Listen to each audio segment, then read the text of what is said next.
Yesterday, a spokesman for Jesus Christ and also for the conservative movement was killed, Charlie Kirk. And you're seeing it all over the news.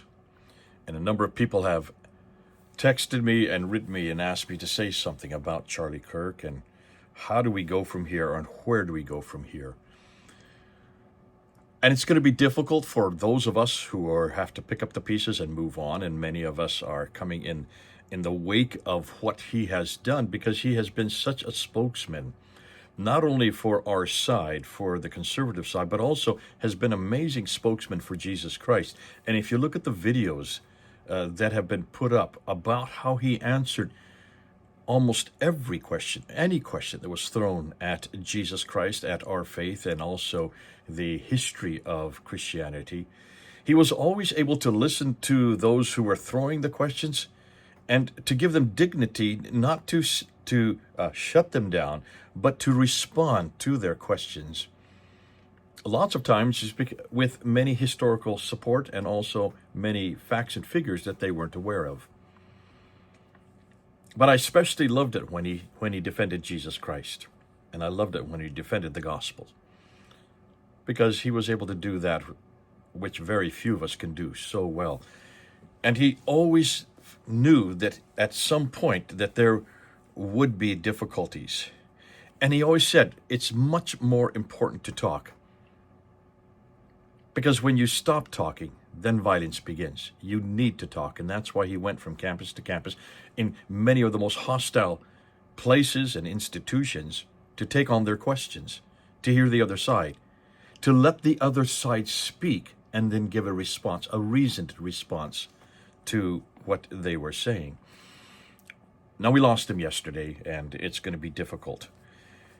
But yet, in some ways, he's become a martyr for the cause. He's become the martyr for freedom of speech, and he's become the martyr for the church, and he's become a martyr for the whole conservative movement. All of these wrapped up in one, and that's why there's such a groundswell of people who are asking and looking and wanting to say, well, who's going to replace him?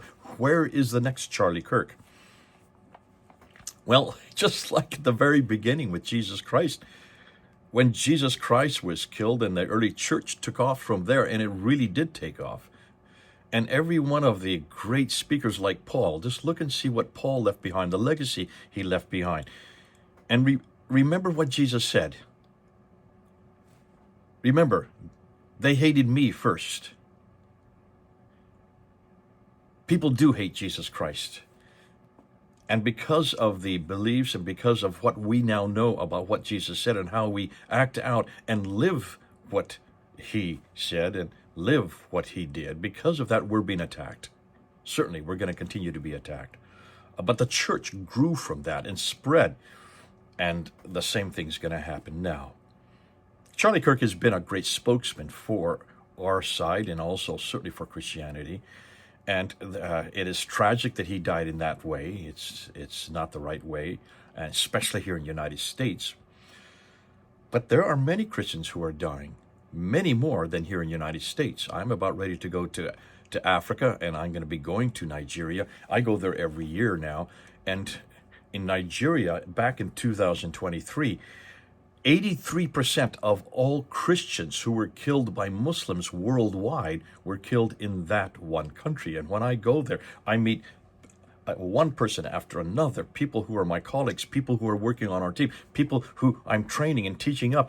Every one of them have stories of someone in their family who has either been killed or raped or maimed, all because of their faith.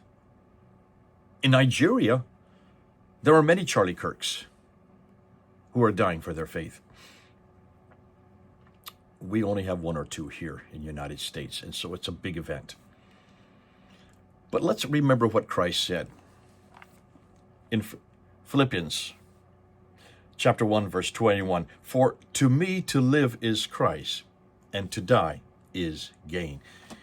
So folks, we do live, but really we're going to gain more when we do die, and especially in the cause of Jesus Christ. Remember what he said in Matthew 10 when he was sending out the 12 and he was commissioning them there. And he said to them, I'm sending you out as lamb before wolves. And he says, if you go in my name, you're going to be hated, number one. If you go in my name, you're going to be persecuted, number two. If you go in my name, you're going to be jailed, number three. And if you go in my name, you're going to be flogged.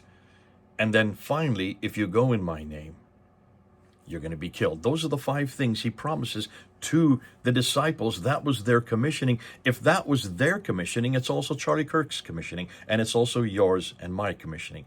We should expect to be hated. Charlie Kirk knew that he was being hated. He went right into the most hateful places in America, the university campuses. This is where the hate begins. This is where it's taught. This is where it ferments. This is where it percolates. And this is where a whole new generation of young kids, men and women, are coming out hating Christianity, hating anything to do with the truth of Christianity and the truth of God's message. And he went right there purposely to answer their questions, not to imprison them, not to hate back, not to kill them. He went there purposely to hear their questions and then to respond to their questions. And that's why he set up all these different tents all over different universities. Now he's been killed for that. And basically he has received his commission. He has fulfilled his commission. Many of us are going to fulfill our commissions as well. Many of those working in the Islamic world are dying because of that. So we should not be surprised by this. At the same time, because he was willing to die and because he did finally die, received his commission, there are so many of us who are going to take his place. This should galvanize all of us to realize to live as Christ, but to die is gain, folks. Really, this should be normal for us if we're really going out and moving out as Charlie did, getting into where the places are where the people hate us the most and persecute us, yes, and yes, in some case, pay the highest price. It should be normal for us. It has become abnormal, and that's why we're so shocked by it. But I'm hoping that there are going to be hundreds and thousands of Charlie Kirks. I'm hoping that because of what he did in his life and also because of how his death has happened, I think that's going to galvanize so many more of us to pick up the Word of God, to use this as our weapon. This is the only weapon that Charlie used. He didn't use any other weapon. He used this weapon and his mind and his mouth. There were questions asked of him, and he responded. There are going to be many questions asked of you and me. Can we respond like him? Rest in peace, Charlie Kirk, and our prayers are with his family and his loved ones and his team. God bless you. This is Jay with a heavy heart, but also realizing that the battle has just begun to get this as the foundation of everything we believe. Charlie believed that. I believe it. I hope you do as well. This is Jay, over and out.